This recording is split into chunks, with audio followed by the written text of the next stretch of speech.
ಶಾಸಕರಾದಂಥ doctor K Sudhakar ಅವರನ್ನ ನಮ್ಮೆಲ್ಲರನ್ನು ಕೂಡ ಸ್ವಾಗತಿಸಬೇಕು ಈ ಒಂದು ಪ್ರಣಾಳಿಕೆ ಬಿಡುಗಡೆಗೆ ಅಂತೇಳಿ ಡಾಕ್ಟರ್ ಸುಧಾಕರ್ ಅವರನ್ನು ನಾನು ಸ್ವಾಗತಿಸ್ತಾ ಇದ್ದೀನಿ.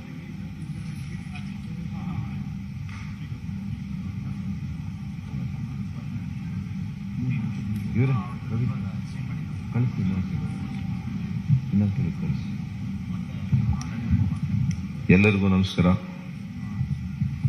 ನಮ್ಮೆಲ್ಲರ ರಾಷ್ಟ್ರೀಯ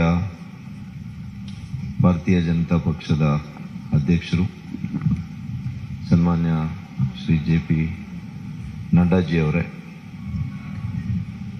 ನಮ್ಮ ನಾಯಕರು ಮಾನ್ಯ ಬಸವರಾಜ ಬೊಮ್ಮಾಯಿ ಅವರೇ, ಅದೇ ರೀತಿ ನಮ್ಮ ಹಿರಿಯ ನಾಯಕರು, ನಮ್ಮ ನಿಕಟಪೂರ್ವ ಮುಖ್ಯಮಂತ್ರಿಗಳು ಆಗಿರ್ತಕ್ಕಂಥ ಶ್ರೀ BS ಯಡಿಯೂರಪ್ಪಾಜಿ ಅವರೇ, ಅದೇ ರೀತಿ ನಮ್ಮ ರಾಜ್ಯ ಬಿಜೆಪಿಯ ಅಧ್ಯಕ್ಷರಾಗಿರ್ತಕ್ಕಂಥ ಮಾನ್ಯ ಶ್ರೀ ನಳಿನ್ ಕುಮಾರ್ ಕಟೀಲ್ ರವರಿಗೆ ಕೂಡ ಈ ಸುದ್ದಿಗೋಷ್ಠಿಗೆ ಸ್ವಾಗತವನ್ನು ಬಯಸ್ತೇನೆ.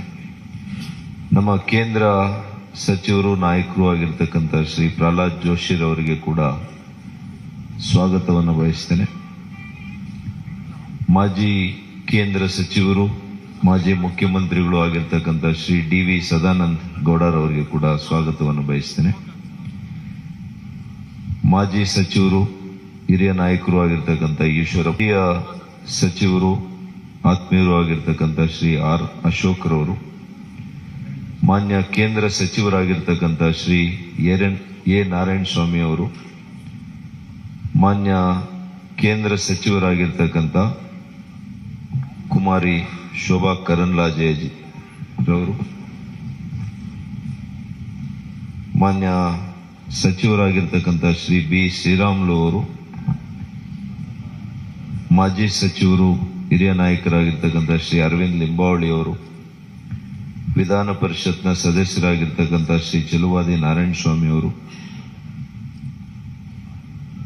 ವಿಧಾನ ಪರಿಷತ್ನ ಸದಸ್ಯರಾಗಿರ್ತಕ್ಕಂಥ KS ನವೀನ್ ಹಾಗೂ ಸಹ ಸಂಚಾಲಕರು ಈ ಪ್ರಣಾಳಿಕೆಯಲ್ಲಿ, ಅವ್ರಿಗೂ ಕೂಡ ನಾನು ಸ್ವಾಗತವನ್ನು ಬಯಸ್ತಾ, ಮತ್ತೊಬ್ಬರು ಕೇಂದ್ರ ಸಚಿವರು ಪ್ರಣಾಳಿಕೆಯಲ್ಲಿ ಬಹಳಷ್ಟು ನಮಗೆ ಸಹಕಾರವನ್ನು ನೀಡಿರ್ತಕ್ಕಂಥ ಶ್ರೀ ಭಗವಂತ್ ಖೂಬಾಜಿರವರಿಗೆ ಕೂಡ ವಿಶೇಷವಾಗಿರ್ತಕ್ಕಂಥ ಸ್ವಾಗತವನ್ನು ಬಯಸ್ತಾ, ಕೇಂದ್ರದಿಂದ ಬಂದಿರತಕ್ಕಂಥ ಅನೇಕ ಹಿರಿಯ ಮುಖಂಡರುಗಳು, ರಾಜ್ಯಸಭಾ ಸದಸ್ಯರುಗಳು, ಸಂಸದರು, ವಿವಿಧ ವಿಭಾಗಗಳ ಮುಖ್ಯಸ್ಥರು ಆಗಿರ್ತಕ್ಕಂಥ ಎಲ್ಲರಿಗೂ ಕೂಡ ಸ್ವಾಗತವನ್ನು ಬಯಸ್ತಾ, ಇವತ್ತು ಈ ಪ್ರಣಾಳಿಕೆ ಬಿಡುಗಡೆಯ ಒಂದು ಕ್ಷಣಗಣನೆ ಇರೋದ್ರಿಂದ ಇವತ್ತು ನಮ್ಮ ರಾಷ್ಟ್ರೀಯ ಅಧ್ಯಕ್ಷರು, ನಮ್ಮ ಮಾನ್ಯ ಮುಖ್ಯಮಂತ್ರಿಗಳು, ನಮ್ಮೆಲ್ಲ ನಾಯಕರುಗಳು ಕೂಡ ಇವತ್ತು ಬಿಡುಗಡೆ ಮಾಡೋರಿದ್ದಾರೆ. ಇವತ್ತು ತಾವೆಲ್ಲ ಕೂಡ ಈ ಸುದ್ದಿಗೋಷ್ಠಿಗೆ ಬಂದಿರೋದಕ್ಕೆ ಎಲ್ಲ ಮಾಧ್ಯಮ ಸ್ನೇಹಿತರಿಗೆ ನಾನು ವಿಶೇಷವಾಗಿರ್ತಕ್ಕಂಥ ಸ್ವಾಗತವನ್ನ, ಅಭಿನಂದನೆಗಳನ್ನು ಸಲ್ಲಿಸ್ತೇನೆ. ಅದೇ ರೀತಿ ಕಳೆದ ಕೆಲವು ತಿಂಗಳುಗಳಿಂದ ನಮ್ಮ ಪಕ್ಷ ಪ್ರಣಾಳಿಕೆಯನ್ನ ತಯಾರು ಮಾಡುವಾಗ ಇದು ನೈಜತೆಯಿಂದ ಕೂಡಿರಬೇಕು. ಈ ರಾಜ್ಯದ ಪ್ರತಿಯೊಬ್ಬ ವ್ಯಕ್ತಿ, ಪ್ರತಿಯೊಂದು ವಿಭಾಗದಲ್ಲಿ ಕೂಡ ಅವರ ಸಲಹೆಗಳನ್ನು ಪಡೆದು ಅವರಿಗೆ ಉಪಯೋಗ ಆಗುವಂತ ರೀತಿಯಲ್ಲಿ ಈ ನಾಡನ್ನು ಕಟ್ಟಬೇಕು. ನವ ಕರ್ನಾಟಕದಿಂದ ನವ ಭಾರತವನ್ನ ನಿರ್ಮಾಣ ಮಾಡುವಂತ ಆಶಯದೊಂದಿಗೆ ನಮ್ಮ ಮಾನ್ಯ ಪ್ರಧಾನಮಂತ್ರಿಗಳು ನರೇಂದ್ರ ಮೋದಿ ಅವರು ಹೇಳಿರುವ ಹಾಗೆ ಇವತ್ತು ಈ ರಾಜ್ಯವನ್ನ, ಈ ನಾಡನ್ನ ಕಟ್ಟುವಾಗ ಮುಂದಿನ 25 ವರ್ಷಗಳ ದೃಷ್ಟಿಕೋನವನ್ನ ಇಟ್ಕೊಂಡು ಯುವಕರಿಗೆ ಸಬಲೀಕರಣದ ಮೂಲಕ, ಸಮಾಜದ ಸಬಲೀಕರಣದ ಮೂಲಕ ನಮ್ಮ ಆಡಳಿತವನ್ನ ನಾವು ನೀಡಿ ಅದರ ಮೂಲಕ ಸಂಪದ್ಭರಿತ ಕರ್ನಾಟಕ ಆಗಬೇಕು ಅನ್ನುವಂಥ ವಿಚಾರದಲ್ಲಿ ನಾವು ಈ ಪ್ರಣಾಳಿಕೆಯಲ್ಲಿ ಸಿದ್ಧ ಮಾಡಿದ್ದೇವೆ. 38 ವಿವಿಧ ಕ್ಷೇತ್ರಗಳಲ್ಲಿ ಸುಮಾರು 170 ವಿಧಾನಸಭಾ ಕ್ಷೇತ್ರಗಳಲ್ಲಿ ನಾವು ಸಲಹೆ ಸಂಗ್ರಹವನ್ನು ಮಾಡಿದ್ದೇವೆ. ನಮಗೆ ಆಶ್ಚರ್ಯ ಆಯಿತು. ಇವತ್ತು ಆನ್ಲೈನ್ನಲ್ಲಿ ವೆಬ್ಸೈಟ್ನ ಮೂಲಕ 29,306 ಸಲಹೆಗಳು ನಮಗೆ ಇಲ್ಲಿವರೆಗೂ ಕೂಡ ಬಂದಿದ್ದಾವೆ. ವಾಟ್ಸ್ಆ್ಯಪ್ ಮೂಲಕ ಬಂದಿದ್ದಾವೆ, ಮಿಸ್ಡ್ ಕಾಲ್ಸ್ ಮೂಲಕ ಬಂದಿದ್ದಾವೆ. ಒಟ್ಟು 6 ಲಕ್ಷ ಸಲಹೆಗಳು ಇವತ್ತು ಇಡೀ ರಾಜ್ಯದಿಂದ ನಮ್ಮೆಲ್ಲ ಏನು ವಿಜಯ ಸಂಕಲ್ಪ ಯಾತ್ರೆ ಕೈಗೊಂಡಾಗ, ಬೂತ್ ಅಭಿಯಾನ ಕೈಗೊಂಡಾಗ, ನಮ್ಮ ವಿಧಾನಸಭೆ ಕ್ಷೇತ್ರದಲ್ಲಿ ನಾವು ಸಲಹಾ ಸಂಗ್ರಹ ಸಮಿತಿ ಸಭೆಗಳನ್ನು ಕೈಗೊಂಡಾಗ ಇವೆಲ್ಲ ಸಲಹೆಗಳು ಕೂಡ ನಮಗೆ ಬಂದಿದೆ. ನಾನು ಕೇಂದ್ರ ಸಚಿವರಿಗೆ, ಕೇಂದ್ರ ನಾಯಕರಿಗೆ ಈ ಸಂದರ್ಭದಲ್ಲಿ ಅಭಿನಂದನೆ ಸಲ್ಲಿಸ್ತೇನೆ. ಸುಮಾರು 17 ರಾಷ್ಟ್ರೀಯ ನಾಯಕರು ಕೂಡ ಈ ನಮ್ಮ ಪ್ರಣಾಳಿಕೆ ಸಿದ್ಧ ಮಾಡುವಂತ ಸಭೆಗಳಲ್ಲಿ ಅವರು ಭಾಗವಹಿಸಿದ್ರು. ಅವರಿಗೆ ವಿಶೇಷ ಕೃತಜ್ಞತೆಯನ್ನ ನಾನು ಅರ್ಪಿಸ್ತೇನೆ.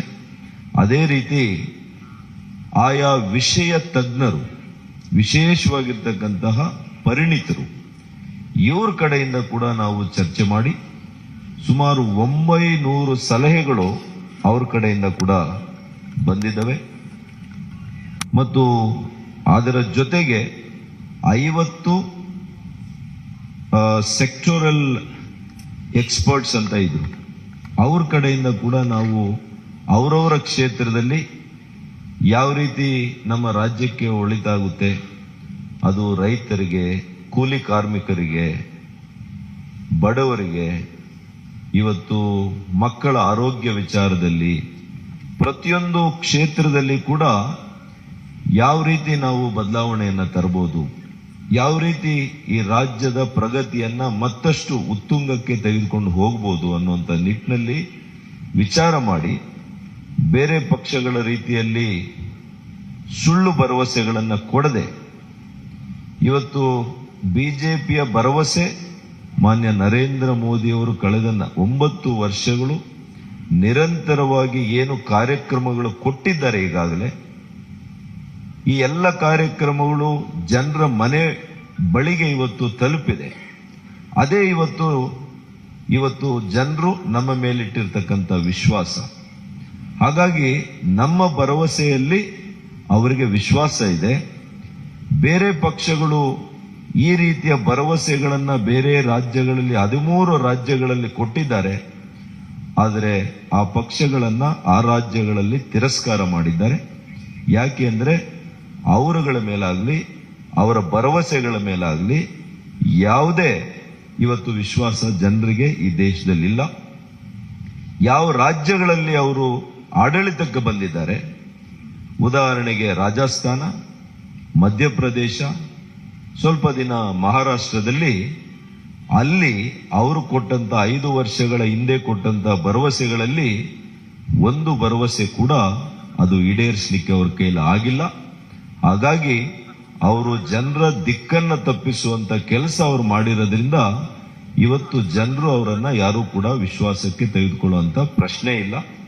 ಇವತ್ತು ನಾವು ಆರೋಗ್ಯಯುಕ್ತ ನಾಡನ್ನ ಮಾಡಬೇಕು, ಸಂಪತ್ ಭರಿತ ನಾಡನ್ನ ಮಾಡಬೇಕು, ಯುವಕರಿಗೆ ಅವ್ರ ಕಾಲ ಮೇಲೆ ನಿಂತು ಆರ್ಥಿಕ ಚೈತನ್ಯ ಸಬಲೀಕರಣ ಮಾಡಬೇಕು, ಮಹಿಳೆಯರನ್ನ ಮುಖ್ಯ ವಾಹಿನಿಗೆ ತರಬೇಕು, ಮತ್ತು ದಯನೀಯ ಸ್ಥಿತಿಯಲ್ಲಿರ್ತಕ್ಕಂತಹ ವಯೋವೃದ್ಧರು, ಇವತ್ತು ಅಂಗವಿಕಲರು ಮತ್ತು ಇವತ್ತು ವಿಧವೆಯರು, ಇವರಿಗೆ ವಿಶೇಷವಾಗಿರ್ತಕ್ಕಂಥ ಉತ್ತೇಜನವನ್ನ ಇವತ್ತು ನಮ್ಮ ರಾಷ್ಟ್ರೀಯ ನಾಯಕರು, ನಮ್ಮ ಅಧ್ಯಕ್ಷರು, ಮಾನ್ಯ ಮುಖ್ಯಮಂತ್ರಿಗಳು ಏನೆಲ್ಲ ಇವತ್ತು ಘೋಷಣೆಯನ್ನ ಮಾಡ್ತಾರೆ, ಇದು ನೈಜತೆಯಿಂದ ಕೂಡಿರ್ತಕ್ಕಂಥದ್ದು.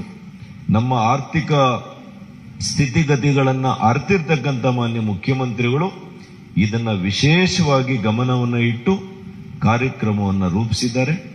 ಇವತ್ತು ಮಹಿಳೆಯರಿಗೆ ಏನಿವತ್ತು ಸಿಲಿಂಡರ್ ಬೆಲೆ ಇರ್ಬೋದು, ಅದಕ್ಕೆ ಯಾವ ರೀತಿ ಅದನ್ನ ಇವತ್ತು ಮಾಡಬೇಕು ಪ್ರಣಾಳಿಕೆ ಅನ್ನುವಂಥದ್ದನ್ನ, ಇದೆಲ್ಲವನ್ನು ಕೂಡ ನಾವು ಉದ್ದೇಶ ಮಾಡಿ ನಾವು ಮಾಡಿದ್ದೇವೆ.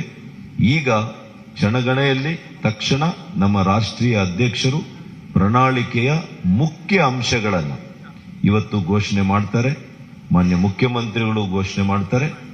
ನಾನು ಈ ಪ್ರಣಾಳಿಕೆ ಸಿದ್ಧತೆ ಮಾಡೋದ್ರಲ್ಲಿ ನನ್ನ ಸಹ ಸಂಚಾಲಕರು, ನಮ್ಮ ಸಚಿವರು, ನಮ್ಮೆಲ್ಲ ಕೆಲವು ಕ್ಷೇತ್ರದ ಪರಿಣಿತರು ಕೂಡ ವಿವಿಧ ಪ್ರಕೋಷ್ಠಗಳಲ್ಲಿ ಕೆಲಸ ಮಾಡಿ ಅನುಭವ ಇರತಕ್ಕಂಥವರು ನನ್ನ ಜೊತೆ ಸುಮಾರು 16 ಜನ ಇದ್ರು. ಅವ್ರಿಗೆಲ್ರಿಗೂ ಕೂಡ ನಾನು ವಿಶೇಷವಾಗಿರ್ತಕ್ಕಂಥ ಕೃತಜ್ಞತೆಯನ್ನ, ಅಭಿನಂದನೆಯನ್ನ ಸಲ್ಲಿಸ್ತೇನೆ. ಮತ್ತು ನಮ್ಮ ಎಲ್ಲ ಹಿರಿಯ ನಾಯಕರು ನಮಗೆ ಮಾರ್ಗದರ್ಶನ, ಸಲಹೆ, ಸೂಚನೆಯನ್ನ ಕೊಟ್ಟು ಇವತ್ತು ಈ ರಾಜ್ಯದ ಪ್ರಣಾಳಿಕೆ, ಭಾರತೀಯ ಜನತಾ ಪಕ್ಷದ ಪ್ರಣಾಳಿಕೆ ಮುಂದೆ ಈ ರಾಜ್ಯವನ್ನ ಕಟ್ಟುವಂತಹ ಒಂದು ಅದ್ಭುತವಾಗಿರ್ತಕ್ಕಂಥ ಪ್ರಣಾಳಿಕೆ ಆಗುತ್ತೆ. ನಾವು ಭಗವದ್ಗೀತೆಯನ್ನ ಎಷ್ಟು ಭಕ್ತಿಯಿಂದ ಇವತ್ತು ನಾವು ನೋಡ್ತೇವೆ, ಅಷ್ಟೇ ಭಕ್ತಿಯಿಂದ ಇವತ್ತು ನಮ್ಮ ಪ್ರಣಾಳಿಕೆಯನ್ನ ನಾವು ಇವತ್ತು ಕಂಡುಕೊಳ್ತೀವಿ ಅಂತ ಹೇಳಿ ಇವತ್ತು ನನ್ನ ಮಾತನ್ನು ಮುಗಿಸ್ತೀನಿ. ನಮಸ್ಕಾರ.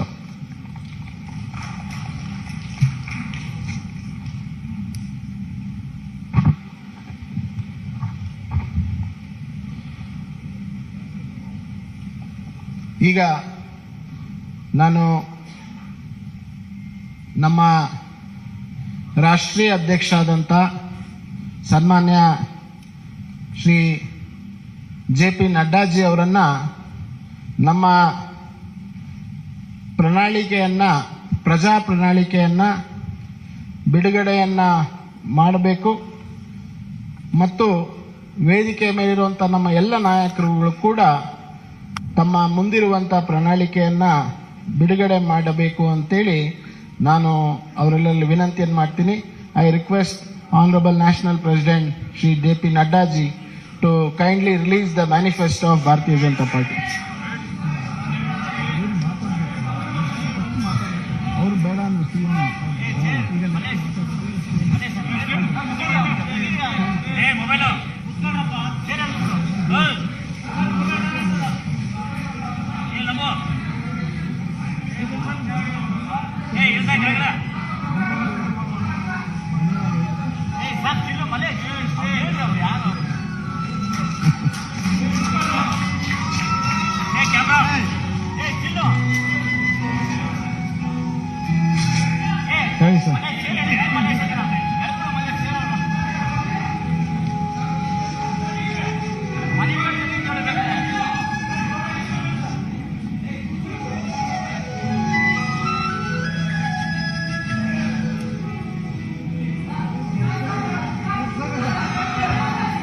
ಬನ್ನಿ ಸರ್, ಅಣ್ಣ ಒಂದು ಸರಿ ಒಂದು ಸರಿ ಸರ್, ಮುಂದೆ ಸರ್ ಸರ್ ಮುಂದೆ ಬನ್ನಿ ಬಾ, ಜಾಗ ಮಾಡಿಸ್ತೀನಿ ಸರ್ ಸರ್ ಸ್ವಲ್ಪ. ಹಾಂ ಬನ್ನಿ ನವೀನ್ ಬನ್ನಿ ಸರಿ.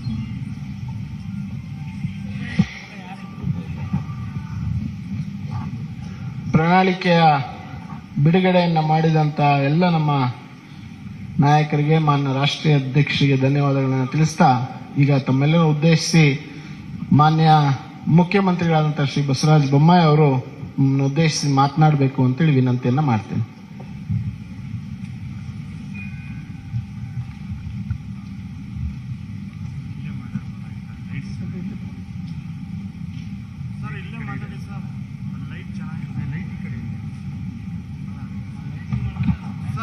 ಸರ್ ಲೈಟ್ ಈ ಕಡೆ ಇದೆ ಸರ್, ಈ ಕಡೆ ಬನ್ನಿ, ಈ ಕಡೆ ಬನ್ನಿ ಸರ್, ಲೈಟ್ ಇದೆ ಸರ್, ಅಲ್ಲಿ ಲೈಟ್ ಚೆನ್ನಾಗಿಲ್ಲ.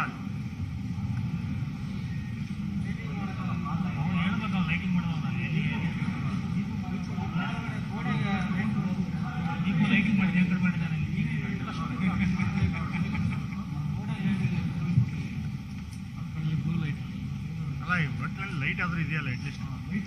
ನಮ್ಮೆಲ್ಲರ ನಾಯಕರು, ಆ ಕಡೆ ಏನೂ ಇಲ್ಲ, ರಾಷ್ಟ್ರೀಯ ಭಾರತೀಯ ಜನತಾ ಪಕ್ಷದ ಅಧ್ಯಕ್ಷರಾದಂಥ ಸನ್ಮಾನ್ಯ ಶ್ರೀ JP ನಡ್ಡಾಜಿ ಅವರೇ, ರಾಜ್ಯದ ಭಾರತೀಯ ಜನತಾ ಪಕ್ಷದ ಅಧ್ಯಕ್ಷರಾದಂಥ ನಳಿನ್ ಕುಮಾರ್ ಕಟೀಲ್ ಅವರೇ, ನಮ್ಮೆಲ್ಲರ ಹಿರಿಯ ನೆಚ್ಚಿನ ನಾಯಕರಾದಂಥ ಶ್ರೀ BS ಯಡಿಯೂರಪ್ಪಜಿ ಅವರೇ, ಹಾಗೂ ಮಾಜಿ ಮುಖ್ಯಮಂತ್ರಿಗಳಾದಂಥ ಸದಾನಂದ ಗೌಡಜಿ ಅವರೇ, ಹಾಗೂ ನಮ್ಮ ಕ್ಯಾಂಪೇನ್ ಕಮಿಟಿಯ ಅಧ್ಯಕ್ಷರಾದಂಥ ಶ್ರೀಮತಿ ಶೋಭಾ ಕರಂದ್ಲಾಜೆ ಅವರೇ, ಅಶೋಕ್ ಅವರೇ ಮತ್ತು ಈ ಪ್ರಣಾಳಿಕೆಯ ಸಮಿತಿಯ ಸಂಚಾಲಕರಾಗಿ ಕೆಲಸ ಮಾಡಿದಂಥ ಡಾಕ್ಟರ್ ಸುಧಾಕರ್ ಅವರೇ, ವೇದಿಕೆ ಮೇಲೆ ಇರುವಂಥ ಎಲ್ಲ ಹಿರಿಯ ನಾಯಕರೇ, ಇಲ್ಲಿ ಅಪಾರ ಸಂಖ್ಯೆಯಲ್ಲಿ ನೆರೆದಿರುವಂಥ ನನ್ನ ಮಾಧ್ಯಮದ ಸ್ನೇಹಿತರೆ,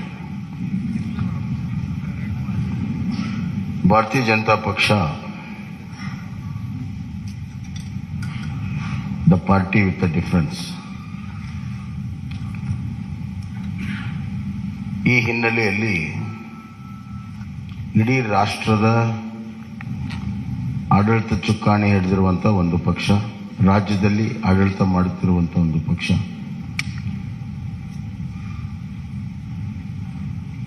ರಾಷ್ಟ್ರದ ರಾಜಕಾರಣದಲ್ಲಿ ಭಾರತೀಯ ಜನತಾ ಪಕ್ಷ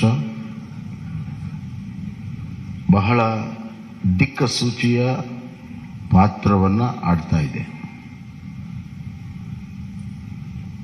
ಇಂಥ ಒಂದು ಸಂದರ್ಭದಲ್ಲಿ ನಮಗೆ ದೇಶವನ್ನು ಗಮನದಲ್ಲಿಟ್ಕೊಂಡು, ರಾಜ್ಯವನ್ನು ಗಮನದಲ್ಲಿಟ್ಕೊಂಡು ಇವತ್ತು ನಾವು ಪ್ರಣಾಳಿಕೆಯನ್ನು ಮಾಡಬೇಕಾಗುತ್ತೆ ಮತ್ತು ಆಡಳಿತವನ್ನು ಕೂಡ ನಾವು ಮಾಡಬೇಕಾಗುತ್ತೆ. We believe in strong state that will lead to a strong center. ಅತ್ಯಂತ ಪ್ರಬಲವಾಗಿರುವಂಥ ರಾಜ್ಯಗಳ ಒಕ್ಕೂಟವೇ ಪ್ರಬಲ ರಾಷ್ಟ್ರ ಆಗಕ್ಕೆ ಸಾಧ್ಯ ಅನ್ನುವಂಥದ್ದು. ಹೀಗಾಗಿ ಕರ್ನಾಟಕದ ಅಭಿವೃದ್ಧಿ ಮತ್ತು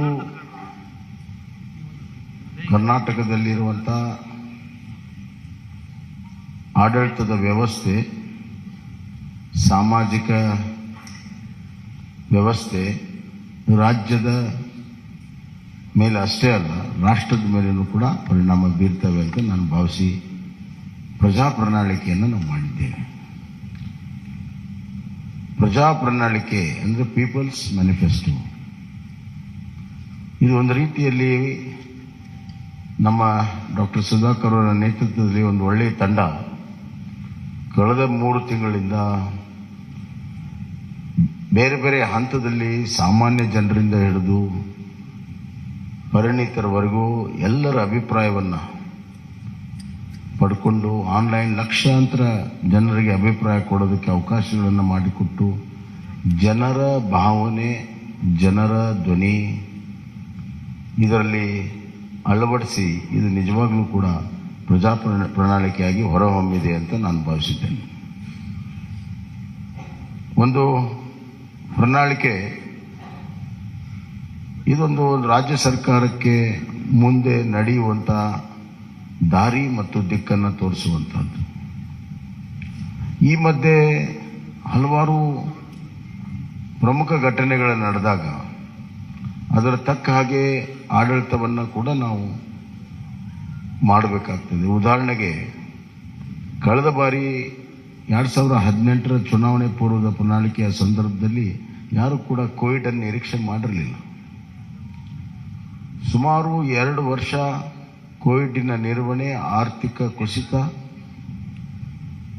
ಈ ಮಧ್ಯೆ ಕೇವಲ ಆರ್ಥಿಕ ಕುಸಿತ ಅಷ್ಟೇ ಅಲ್ಲ, ಜನರ ಜೀವನ ಅಸ್ತವ್ಯಸ್ತ, ಇವುಗಳನ್ನು ನಿಭಾಯಿಸುವುದು ನಮ್ಮ ಪ್ರಾಮುಖ್ಯತೆಯಾಗಿತ್ತು. ಹೀಗಾಗಿ ಈ ಬಾರಿ ಆ ಎಲ್ಲ ಅನುಭವಗಳನ್ನು ಇಲ್ಲಿ ಕ್ರೋಢೀಕರಿಸಿ ನಾವು ಇವತ್ತು ಪ್ರಜಾ ಪ್ರಣಾಳಿಕೆಯನ್ನು ಮಾಡಿದ್ದೇವೆ. ಇದರಲ್ಲಿ ನಾವು ಕೃಷಿಗೆ ಬಹಳಷ್ಟು ಒತ್ತನ್ನು ಇವತ್ತು ನಾವು ಕೊಟ್ಟಿದ್ದೇವೆ. ಕೃಷಿ ನಮ್ಮ ಪ್ರಮುಖವಾಗಿರುವಂಥ ಒಂದು ಚಟುವಟಿಕೆ, ಆರ್ಥಿಕವಾಗಿರೋ ಚಟುವಟಿಕೆ, ಅತಿ ಹೆಚ್ಚು ಜನರ ತೊಡಗಿಸಿಕೊಂಡಿರುವಂಥ ಒಂದು ಚಟುವಟಿಕೆ. ಹೀಗಾಗಿ ಇವತ್ತು ಕಿಸಾನ್ ಸನ್ಮಾನ್ ಯೋಜನೆಯಿಂದ ಹಿಡಿದು ರೈತ ವಿದ್ಯಾನಿಧಿವರೆಗೂ ಹಲವಾರು ಕೃಷಿ ಯೋಜನೆಗಳನ್ನು ಈಗಾಗಲೇ ನಾವು ಮಾಡಿದ್ದೇವೆ ಮತ್ತು ನಮ್ಮ ಬಜೆಟ್ನಲ್ಲಿಯೂ ಕೂಡ ಕೃಷಿಗೆ ಬಹಳಷ್ಟು ಒತ್ತನ್ನು ಕೊಟ್ಟಿದ್ದೇವೆ. ಶೂನ್ಯ ಬಡ್ಡಿ ಸಾಲವನ್ನು 5 ಲಕ್ಷಕ್ಕೆ ಏರಿಸುವಂಥದ್ದು, ಆವರ್ತ ನಿಧಿ 3,600ಕ್ಕೆ ಏರಿಸಿರುವಂಥದ್ದು, ಆಪತ್ಕಾಲದಲ್ಲಿ ರೈತರ ಬೆಳೆದಂಥ ಬೆಳೆಗಳನ್ನು ಖರೀದಿ ಮಾಡಲು, ಮತ್ತು ಇದಲ್ಲದೆ ರೈತರ ವೈಯಕ್ತಿಕವಾಗಿರುವಂಥ ಇನ್ಶೂರೆನ್ಸ್ ಅನ್ನು ಮಾಡಿರುವಂಥದ್ದು, ರೈತರಿಗೆ ಬೀಜ ಗೊಬ್ಬರ ಕೊಡಲು ಸೀಸನ್ಗಿಂತ ಮುಂಚೆ 10,000 ರೂಪಾಯಿ ಕೊಡುವಂಥದ್ದು ಈಗಾಗಲೇ ಬಜೆಟಲ್ಲಿ ಕೂಡ ನಾವು ಘೋಷಣೆಯನ್ನು ಮಾಡಿದ್ದೇವೆ. ಇದಲ್ಲದೆ ಮುಂದಿನ 5 ವರ್ಷದಲ್ಲಿ ನಾವು 1,000 ಕೃಷಿ ಉತ್ಪಾದನಾ ಕೇಂದ್ರಗಳನ್ನು, ಅದರಲ್ಲಿ ಮೀನು ಕೃಷಿ ಉತ್ಪಾದನಾ ಕೇಂದ್ರ ಸಮೇತವಾಗಿ 1,000 ಕೇಂದ್ರಗಳನ್ನು ತೆರೆಯುವಂಥದ್ದು, ಮತ್ತು ನಮ್ಮ ನೀರಾವರಿ ಯೋಜನೆಗಳನ್ನು ಪೂರ್ಣ ಮಾಡುವಂಥ ಒಂದು ಸಂಕಲ್ಪ. ಅದಲ್ಲದೆ ಇವತ್ತು ಒಂದು ಆಪತ್ಕಾಲೀನ ಒಂದು ದೊಡ್ಡ ನಿಧಿಯನ್ನು ಸ್ಥಾಪನೆ ಮಾಡಬೇಕನ್ನುವಂಥ ಒಂದು ದೂರದೃಷ್ಟಿಯ ಮಹತ್ವಾಕಾಂಕ್ಷೆಯ ನಮ್ಮ ಅಗ್ರೋ ಫಂಡನ್ನು ಕ್ರಿಯೇಟ್ ಮಾಡುವಂಥದ್ದು, ಮತ್ತು ಸಪ್ಲೈ ಚೈನ್ಗಳನ್ನು ಒದಗಿಸುವಂಥದ್ದು. ಅಲ್ಲದೆ ಸಿರಿಧಾನ್ಯಕ್ಕೆ ಹೆಚ್ಚು ಈಗಾಗಲೇ ನಮ್ಮ ರಾಷ್ಟ್ರೀಯ ಮಟ್ಟದಲ್ಲಿ ನಮ್ಮ ಪಕ್ಷ ಮತ್ತು ಸರ್ಕಾರ ನರೇಂದ್ರ ಮೋದಿಜಿಯವರು ಸಿರಿಧಾನ್ಯಕ್ಕೆ ಒತ್ತನ್ನು ಕೊಟ್ಟಿದ್ದಾರೆ. ಸಿರಿಧಾನ್ಯ ಉತ್ಪಾದನೆಗೆ ಅತಿ ಹೆಚ್ಚು ಮಹತ್ವವನ್ನು ಕೊಡುವಂಥ ಕೆಲಸವನ್ನು ಇವತ್ತು ನಾವು ಮಾಡ್ತಾ ಇದ್ದೇವೆ. ಸಾವಯವ ಕೃಷಿಗೆ ಒತ್ತನ್ನು ಕೊಡುವಂಥದ್ದು ಕೂಡ ಈಗಾಗಲೇ ಮಾಡಿದ್ದೇವೆ. ಹೈನುಗಾರಿಕೆ, ಮೀನುಗಾರಿಕೆಗೆ ನಾವು ಇವತ್ತು ಬಹಳ ಮಹತ್ವವನ್ನು ಕೊಟ್ಟಿದ್ದೇವೆ. ಸಾಮಾಜಿಕವಾಗಿ ಬಡವರ ಕಲ್ಯಾಣಕ್ಕಾಗಿ ನಾವು ಬಹಳಷ್ಟು ಮಹತ್ವವನ್ನು ಕೊಟ್ಟಿದ್ದೇವೆ. ಸಬ್ಕೆ ಸಾಥ್ ಸಬ್ಕಾ ವಿಕಾಸ್, ಸಬ್ಕಾ ವಿಶ್ವಾಸ್ ಮತ್ತು ಸಬ್ಕಾ ಪ್ರಯಾಸ್ ಅಂತ ಏನು ಪ್ರಧಾನಮಂತ್ರಿಗಳು ಹೇಳಿದ್ದಾರೆ, ಆ ನಿಟ್ಟಿನಲ್ಲಿ ಇವತ್ತು ಬಡವರಿಗಾಗಿ ವಿಶೇಷವಾಗಿರುವಂಥ ಒಂದು ಕಾರ್ಯಕ್ರಮವನ್ನು ಕೊಟ್ಟಿದ್ದೇವೆ. ಅದರಲ್ಲಿ ಪ್ರಮುಖವಾಗಿ ಇವತ್ತು ನಾವು ನಗರ ಪ್ರದೇಶದಲ್ಲಿ 5 ಲಕ್ಷ ಮನೆ, ಗ್ರಾಮೀಣ ಪ್ರದೇಶದಲ್ಲಿ 10 ಲಕ್ಷ ಮನೆ, ಪರ್ ಯೂನಿಟ್ ಕಾಸ್ಟ್ ಮನೆಯದು 5 ಲಕ್ಷ ರೂಪಾಯಿಗೆ ಏರಿಸಿದ್ದೇವೆ. 2 ಲಕ್ಷದಿಂದ 5 ಲಕ್ಷ ರೂಪಾಯಿಗೆ ಈಗಾಗಲೇ ಇದೆ, ಅದನ್ನು 5 ಲಕ್ಷ ರೂಪಾಯಿಗೆ ಏರಿಸಿದ್ದೇವೆ. ಎರಡನೇದಾಗಿ ಈ ಪೋಷಣಾ ಯೋಜನೆಯಲ್ಲಿ BPL ಕುಟುಂಬಗಳಿಗೆ ಪ್ರತಿದಿನ ಅರ್ಧ ಲೀಟರ್ ನಂದಿನಿ ಹಾಲನ್ನು ಕೊಡುವಂಥದ್ದು. ಇದು 5 kg ಅಕ್ಕಿ ಏನು ಕೊಡ್ತಾ ಇದ್ದೇವೆ, ಅದರ ಜೊತೆಗೆ ಇನ್ನ 5 kg ಸಿರಿಧಾನ್ಯವನ್ನು ಕೊಡ್ತಾ ಇದ್ದೀವಿ. ಅಂದರೆ ಒಟ್ಟು 10 kg ನಾವು ಪಡಿತರ ವ್ಯವಸ್ಥೆಯಲ್ಲಿ ಕೊಡ್ತೀವಿ. 5 kg ಅಕ್ಕಿ, 5 kg ಸಿರಿಧಾನ್ಯ, ಒಟ್ಟು 10 kg. ಅದರ ಜೊತೆಗೆ ಇವತ್ತು ನಾವು ಪೋಷಣಾ ಇದರಲ್ಲಿ ಅರ್ಧ ಲೀಟರ್ ನಂದಿನಿ ಹಾಲನ್ನು ಪ್ರತಿ BPL ಕುಟುಂಬಕ್ಕೆ ಪ್ರತಿ ದಿವಸ ಕೊಡುವಂಥ ವ್ಯವಸ್ಥೆಯನ್ನು ನಾವು ಮಾಡ್ತೇವೆ. ಮತ್ತು ಇದು ಅನ್ನ ಮತ್ತು ಸಿರಿಧಾನ್ಯ ಒಳಗೊಂಡಿರುವಂಥ ಪಡಿತರ ಕಿಟ್ ಇರ್ತದೆ. ಆರೋಗ್ಯಕರವಾದಂಥ ಆಹಾರ ಕೊಡೋದು ಬಹಳ ಮುಖ್ಯ. ಇಲ್ಲಿ ಘೋಷಣೆಗೋಸ್ಕರ ಘೋಷಣೆ ಅಥವಾ ಚುನಾವಣೆಗೋಸ್ಕರ ಘೋಷಣೆ ಮಾಡುವಂಥದ್ದಿಲ್ಲ. ನಾವು ಅದಕ್ಕೆ ಪೈಪೋಟಿ ಇಲ್ಲ. ಸಮತೋಲನದ ಆಹಾರ ಕೊಡೋ ಸಲುವಾಗಿ ಈ ಒಂದು ಕೆಲಸ ಕಾರ್ಯಗಳನ್ನು ನಾವು ಮಾಡಿದ್ದೇವೆ ಅನ್ನುವಂಥ ಮಾತನ್ನು ನಾನು ಹೇಳಕ್ಕೆ ಇಚ್ಛೆಪಡ್ತೇನೆ. ಮತ್ತು ಪ್ರತಿ ಮನೆಗೆ 5 ಲಕ್ಷ ರೂಪಾಯಿ ಯೂನಿಟ್ ಕಾಸ್ಟ್ ಈಗಾಗಲೇ ಹೇಳಿದ್ದೀನಿ. ಆರೋಗ್ಯದಲ್ಲಿ ನಾವು ಆಯುಷ್ಮಾನ್ ಭಾರತ ಕರ್ನಾಟಕ ಯೋಜನೆ ಅಡಿಯಲ್ಲಿ ಪ್ರತಿ BPL ಕುಟುಂಬಕ್ಕೆ ವರ್ಷಕ್ಕೆ 10 ಲಕ್ಷ, ಪ್ರತಿ BPL ಕುಟುಂಬಕ್ಕೆ ವಿಮಾ ಮೊತ್ತವನ್ನು 5 ಲಕ್ಷದಿಂದ ಹೆಚ್ಚಿಸುತ್ತೇವೆ. ಈಗಾಗಲೇ ಆಯುಷ್ಮಾನ್ ಕಾರ್ಡ್ನಲ್ಲಿ 5 ಲಕ್ಷ ರೂಪಾಯಿ ಇದೆ, ಲಿಮಿಟ್ 5 ಲಕ್ಷ ರೂಪಾಯಿ ಇದೆ ಇನ್ಶೂರೆನ್ಸ್ದು. ಅದನ್ನು 10 ಲಕ್ಷ ರೂಪಾಯಿಗೆ ನಾವು ಏರಿಸ್ತಾ ಇದ್ದೇವೆ. ಅಂದರೆ ನಮ್ಮ ಕರ್ನಾಟಕ ಸರ್ಕಾರ ಅದಕ್ಕೆ 5 ಲಕ್ಷ ರೂಪಾಯಿ ಅಷ್ಟು ಇನ್ಶೂರೆನ್ಸ್ಗೆ ಮೊತ್ತವನ್ನು ಕೊಡ್ತೇವೆ ಅಂತ. ಹೀಗೆ ಹಲವಾರು ಯೋಜನೆಗಳನ್ನು ಇವತ್ತು ನಾವು ಮಾಡಿದ್ದೇವೆ. ಹಿರಿಯ ನಾಗರಿಕರಿಗೆ ಆರೋಗ್ಯ ತಪಾಸಣೆ ಮಾಡುವಂಥದ್ದು, ಮಿಷನ್ ಸ್ವಾಸ್ಥ್ಯ ಕರ್ನಾಟಕ ಮತ್ತು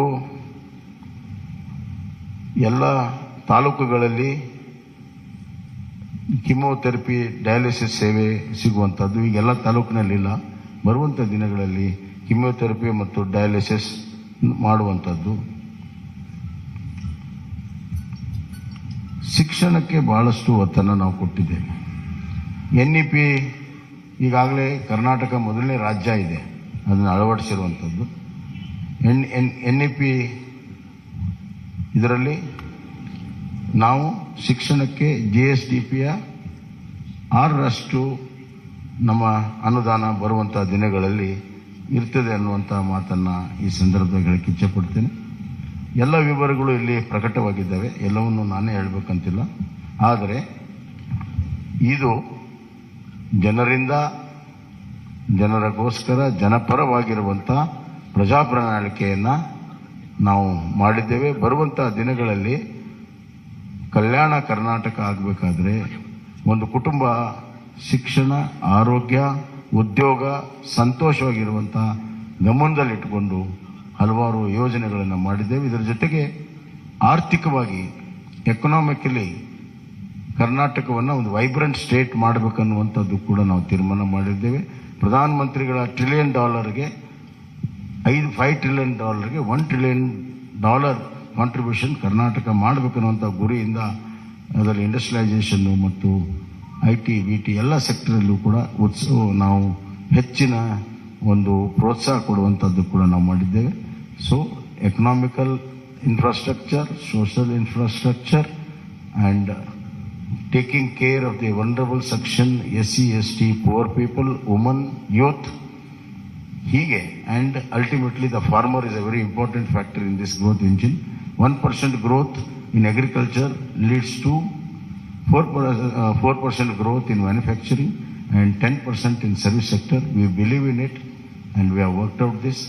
ಆದ್ದರಿಂದ ಇದೊಂದು ಪ್ರಜಾ ಪ್ರಣಾಳಿಕೆ ಜನ ಸ್ವೀಕಾರ ಮಾಡ್ತಾರೆ, BJPಗೆ ಬೆಂಬಲವನ್ನು ಕೊಡ್ತಾರೆ, ಮತ್ತೆ BJPಗೆ ಸರ್ಕಾರ ಮಾಡುವಂಥ ಅವಕಾಶವನ್ನು ಕರ್ನಾಟಕದಲ್ಲಿ ಸಂಪೂರ್ಣ ಬಹುಮತದಿಂದ ಕೊಡ್ತಾರೆ ಅಂತ ವಿಶ್ವಾಸವನ್ನು ವ್ಯಕ್ತಪಡಿಸಿ ನನ್ನ ಮಾತನ್ನು ಮುಗಿಸ್ತೇನೆ.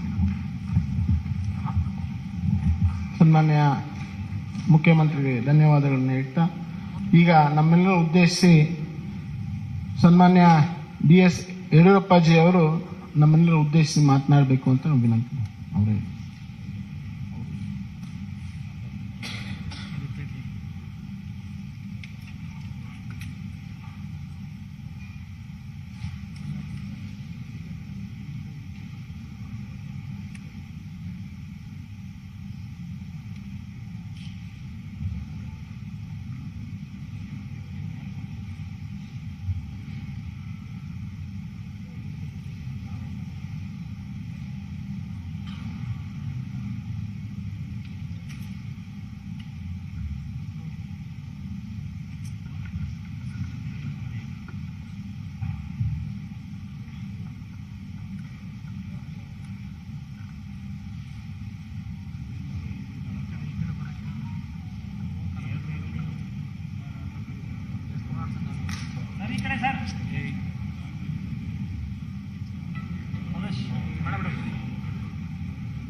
ಸನ್ಮಾನ್ಯ ರಾಷ್ಟ್ರೀಯ ಅಧ್ಯಕ್ಷರಾದಂಥ JP ನಡ್ಡಾಜಿಯವರೇ,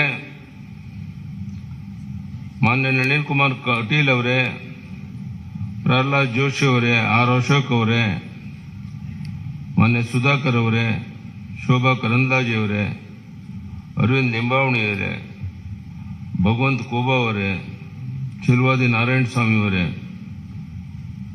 ಎಲ್ಲ ಮಾಧ್ಯಮದ ಮಿತ್ರರೇ, ಬಹುಶಃ ಈಗಾಗಲೇ ಮುಖ್ಯಮಂತ್ರಿಗಳು ತಿಳಿಸಿದಂತೆ ಅತ್ಯಂತ ಒಳ್ಳೆಯ ಒಂದು ಬಿಜೆಪಿ ಪ್ರಜಾ ಪ್ರಣಾಳಿಕೆಯನ್ನು ಇವತ್ತು ಬಿಡುಗಡೆ ಮಾಡಿದ್ದೇವೆ. ಎಲ್ಲ ವರ್ಗದ ಜನರಿಗೆ ಅನುಕೂಲ ಆಗೋ ರೀತಿಯಲ್ಲಿ ರೈತರ, ಮಹಿಳೆಯರ ಸಬಲೀಕರಣವನ್ನು ಕಣ್ಮುಂದೆ ಇಟ್ಕೊಂಡು ಈ ಬಜೆಟ್ ಅನ್ನ, ಈ ಒಂದು ಪ್ರಜಾ ಪ್ರಣಾಳಿಕೆಯನ್ನ ಬಿಡುಗಡೆ ಮಾಡಿದ್ದೇವೆ. ರಾಜ್ಯದ ಉದ್ದಗಲಿಕ್ಕೆ ಇದರ ಮಾಹಿತಿಯನ್ನು ತಿಳಿಸೋದ್ರ ಮೂಲಕ ಮತ್ತೊಮ್ಮೆ ಕರ್ನಾಟಕದಲ್ಲಿ ಬಿಜೆಪಿ 125-130 ಸೀಟನ್ನು ಗೆದ್ದು ಸರ್ಕಾರವನ್ನು ರಚನೆ ಮಾಡುವಂಥದ್ದು ನಿಶ್ಚಿತ. ಆ ದಿಕ್ಕಿನಲ್ಲಿ ಈ ಬಿಜೆಪಿ ಪ್ರಜಾ ಪ್ರಣಾಳಿಕೆ ತುಂಬಾ ಅನುಕೂಲಕರವಾಗಿದೆ. ಇದೆಲ್ಲವನ್ನ ಜನರಿಗೆ ಮನವರಿಕೆ ಮಾಡುವಂತಹ ದೊಡ್ಡ ಜವಾಬ್ದಾರಿ ನಮ್ಮ ಕಾರ್ಯಕರ್ತರ ಮೇಲಿದೆ.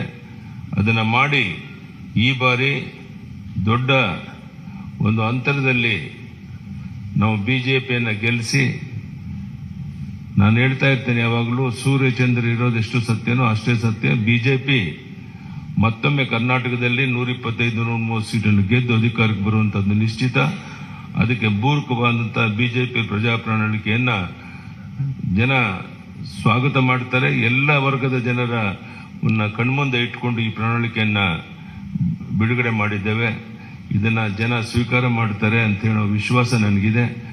ರಾಜ್ಯದ ಉದ್ದಗಲಿಕ್ಕೆ ಈ ಪ್ರವಾಸ ಮಾಡುವಂತಹ ಸಂದರ್ಭದಲ್ಲಿ ಇಲ್ಲಿರುವಂತಹ ನಮ್ಮ ಪ್ರಣಾಳಿಕೆಯ ಪ್ರಮುಖ ವಿಷಯಗಳನ್ನು ಜನರಿಗೆ ಮನವರಿಕೆ ಮಾಡುವಂತ ಪ್ರಯತ್ನವನ್ನು ಮಾಡ್ತೇವೆ. ಧನ್ಯವಾದ, ನಮಸ್ಕಾರ.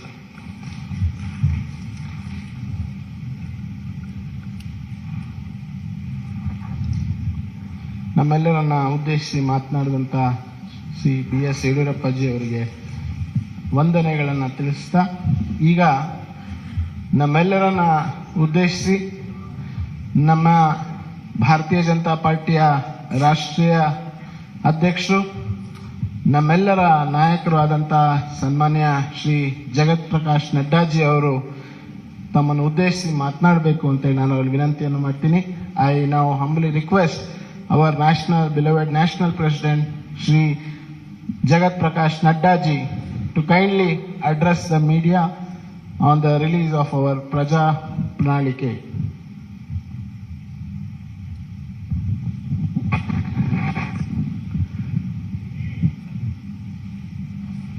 Our very senior leader and the member of the BJP National Parliamentary Board and ex-Chief Minister of Karnataka, respected B.S. Yediyurappa ji, our very dynamic Chief Minister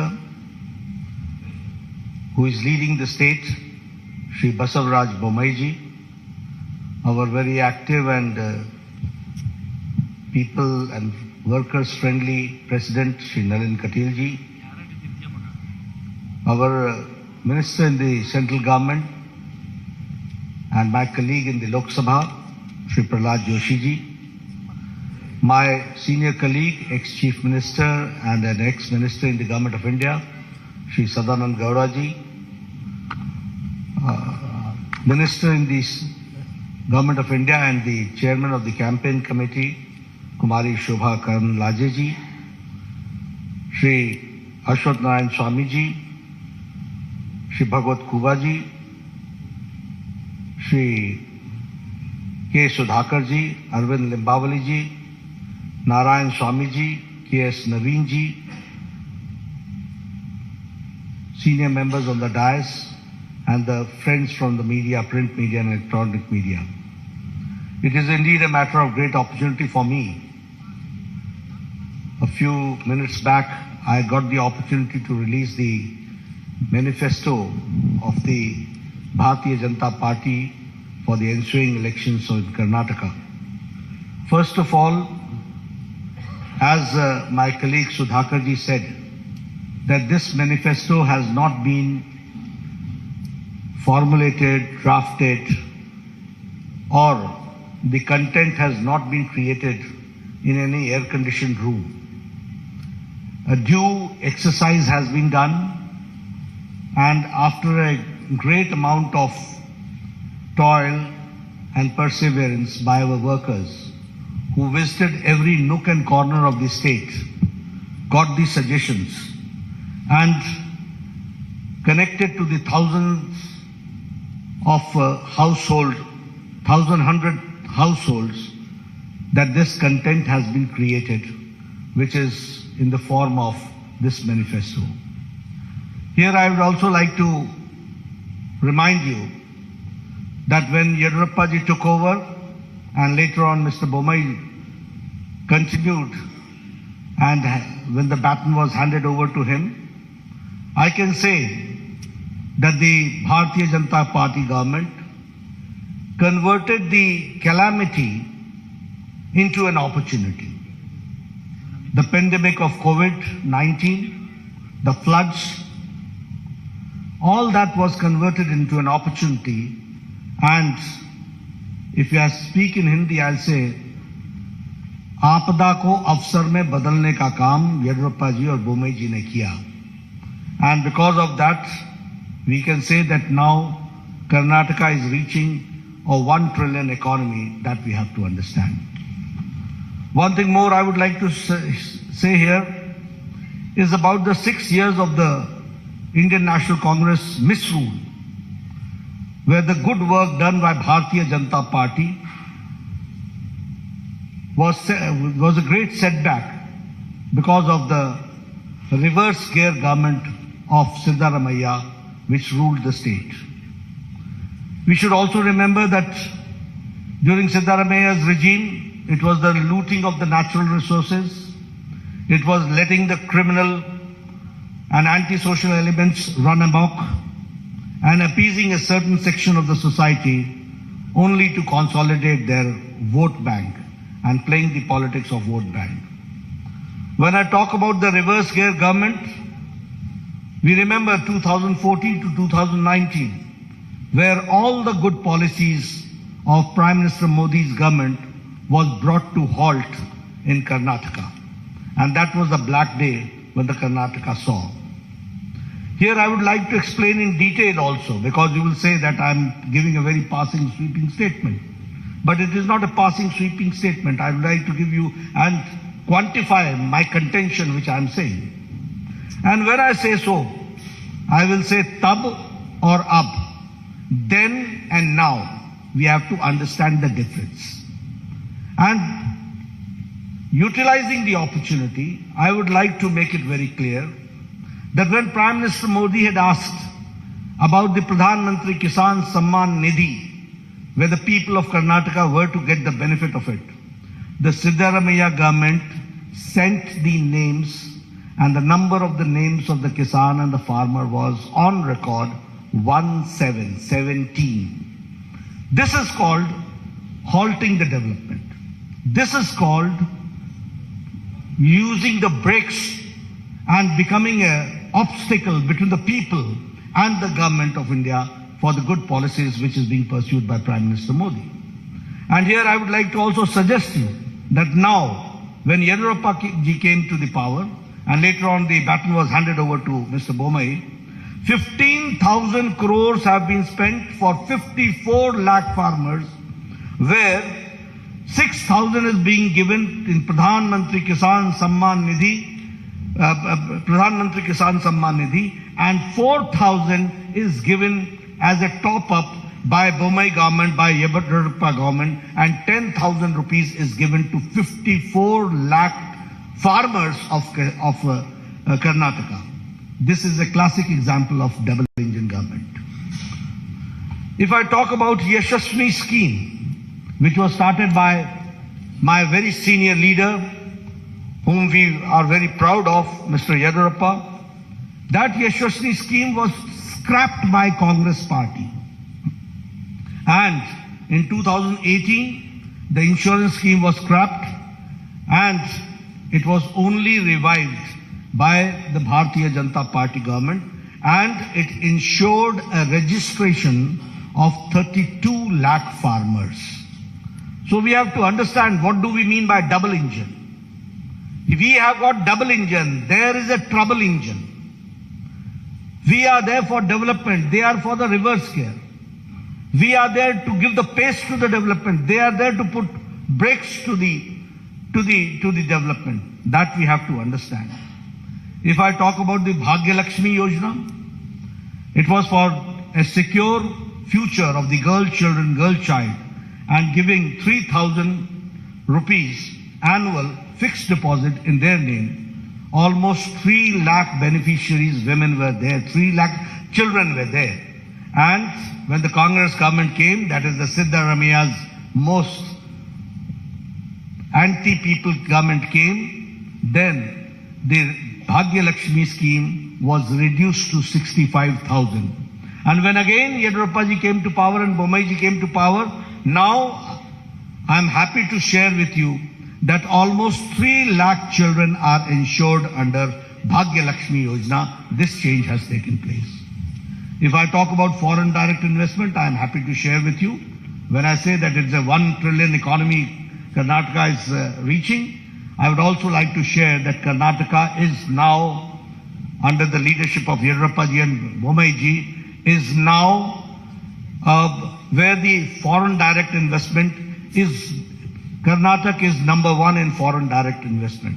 And in Congress regime, it was 1,75,000 lakh crores, and now it is 3,21,000 lakh crores.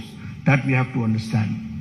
If I talk about the average irrigation budget, it was 11,600 crore during Congress regime, and now it is 21,201 crore, which is an increase of 80%. That we have to understand. If I talk about the establishment of health and wellness centers, I was the health minister at that point of time when Siddaramaiah was the chief minister.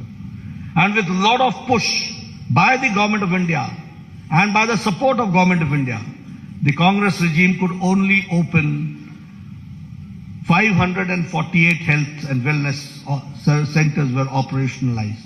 But under Bommai ji's regime, health and wellness centers has reached the number of 8,618. This is the pace of the government in the health sector that we have to understand.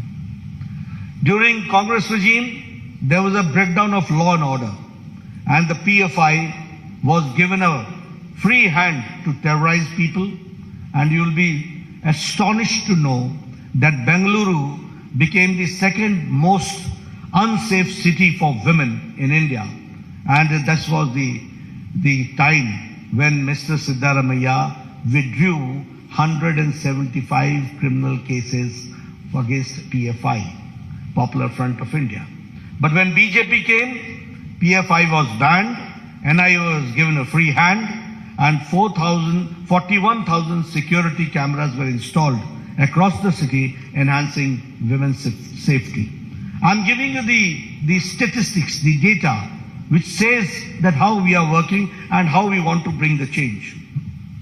When I talk about the double engine, we are delivering best without rest, and the achievements of the government of India and government of Karnataka I would like to share with you.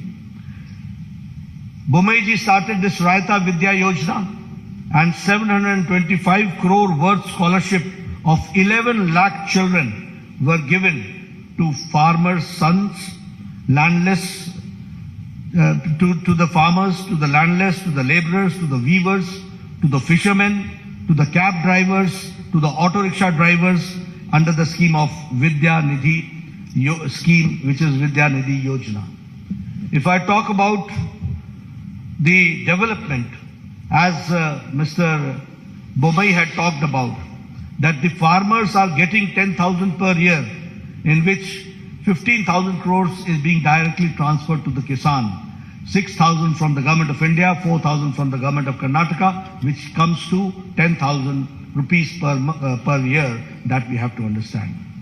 The revolutionary changes have taken place. We have talked about the economic economic justice, and now we are talking about the social justice. It was a long pending demand, but it was under Chief Minister Bomeji that the SC got the reservation, scheduled caste got the reservation enhanced from 15% to 17%, 2% enhanced. And the ST got from 3% to 7% and 4% was enhanced. The Vokalingas reservation was enhanced by 2%. The Lingayats reservation was enhanced by 2% under the 2D category and the Vokalingas in the 2C categories. And here I would like to say, justice to all, appeasement to none. And so the unconstitutional reservation given to minorities was repealed. This we have to understand. And the double engine government delivered justice to the long pending issues. I'm talking about the long pending issues, which no government had the audacity to even touch these issues. They ignored it once for all. But when BJP government came, we tried to resolve, and the Upper Bhadra lift irrigation project, which was allocated the first installment of 5,300 crores and by the union budget. And the same way, Kalasa Banduri project, the state budget gave 1,000 crores. And if I talk about the Upper Krishna phase 3, 5,000 crores were given and were allocated. The same way, expedited the Bengaluru suburban railway pending for 40 years, for 4 decades, and 15,000 crores for it was allocated. The same way, the long pending 3,526 unrecorded Lambani Tandas and Kurba Hatis were declared as new revenue villages, and they were given the Hak Patras, which we call as the Haku Patras, and 1,75,000 beneficiaries have benefited out of it. This I'm talking how the long pending, long standing demands have been meted out, that I'm sharing with you. The same way, the 5,000 crore rupees were given to KKRDB in the state budget in this year 2023-24 for formed Kittur Kannada Development Authority. And after Modi government introduced the national education policy in 2020, I would like to share with you that the Karnataka government and the education department, in implementing the national education policy, is number one. That we have to understand. The same way, 1 IIT, 4 medical colleges, 7 medical universities, and 2 triple ITs have also been established in the state of Karnataka. If I talk about the Arogyakara Karnataka, the best state in the country, by establishing 8,618 health and wellness centers. 270 sanctioned Namma clinics have started functioning, including 108 in the Bengaluru itself. If I talk about, which Bomeji also talked about, is about the 1,38,000 Ayushman Bharat Arogya Karnataka have been issued. Here you see the Ayushman Bharat and the Arogya Karnataka, both together have taken care of the common man, that we have to understand, and 37 lakh poor people have availed this facility. If I talk about the super specialty, you will be astonished to note that the super specialty hospital in Kumta, multi-specialty hospital in Sirsi, 8 super specialty blocks costing 150 crore in Karnataka, Institute of Medical Sciences, Hubli, and critical care blocks in Kolar, in Bagalkot, in Yadgiri, in Gadak, in Chikmagaluru, Ramnagara, Vijayanagara, and Doda Balapura has been established, that we have to understand. If I talk about the Karnataka, which attracted 3.21 lakh, as I said, in the FDI, foreign direct investment.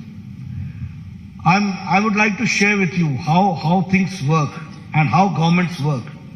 It was in 2008 that the Shimoga airport, the foundation stone was laid. And in 2013, when Sitaramaiah came, it was full brakes were applied. From 2013 to 2019, not even one brick was put in Shimoga Airport. And in 2019 to 2023, only in a short span of 4 years, Shimoga Airport was dedicated to the people of Karnataka. That we have to understand. If I talk about the airports, certainly I would like to share with you that the Kalaburgi airport is operational, and now 6 airports are being constructed. The same way, Tumkur, Chitradurga, Davangere railway line, Bagalkot, Kudachi and Gadagwadi railway line are expedited. Historic increase in railway budget has been 9 times. That we have to again understand the development part has taken place. The Vande Bharat train, which started in South India from Mysuru, Bangalore to Chennai, is again a very classical example of the development of modern India and the connectivity which we are certainly going to witness, which we have certainly witnessed. We have also, I would like to share here, that we have talked about infrastructure, we have talked about health, we have talked about education, we have talked about social justice, we have talked about economic development, but here we have also taken care of historic steps to protect and revive the glorious culture of Karnataka and the Kannadigas. And for that, Anti-Cow Slaughter Act was passed in 2021. Anti-conversion law was passed in 2022. Undertaking comprehensive development of Anjanadri Hill, which is the birthplace of Anjaneya Swami, Sri Anjaneya Swami, 100 crore has been allocated for it. And the Anubhav Mantapa, 612 crores for the honor of the Sri Basveshwara, and again undertaking the construction of the majestic Rama Mandira at Ramnagara. All this shows how we have tried to revive the historic culture of Karnataka and the pride of the Kannadigas that we have taken care. Now, introducing the manifesto, coming to the manifesto, you'll say that I've gone a long way only to give you the background. What does the seriousness of a manifesto means? Why I've elaborated and elucidated all these points in detail? Because you should understand that how governments work, who are the people behind putting the brakes in the development of Karnataka, who are the people who have who shed their crocodile tears, and the reality is something different. Who are the people who are anti-Karnataka and Kannadiga? That we have to understand. And that is why I elucidated